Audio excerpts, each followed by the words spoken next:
Dobro, imam i ja šala. Hvala. Prva šala kaže da bude sad u tretu, ne pomaže cijepljenje. U Kanadi, među drvosječama jednog šumskog predjela je da izbije epidemija. Pa je avionom posla doktor da izvrši zaštitno cijepljenje. Ja ću vam uštedjeti trud, doktor, proguđa Ličanić, rodom iz Poljnika. Ja se ne dam cijepiti, jer to i onako ne pomaže. Kako to? Začuđeno upita doktor. Da niste imali nekog grđevog iskustva?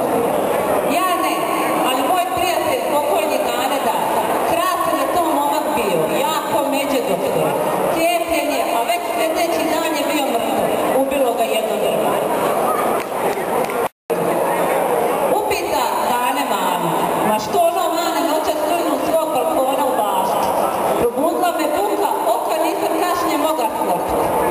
A ništa, Dane, to moja žena bacila neku staru zakupinu. Dane pogleda začuđeno manu, ma onolika buka od jednog kaputa. A ja sam bio u kaputu, pojasni situaciju mani. Moj čača ulazi kroz prozor.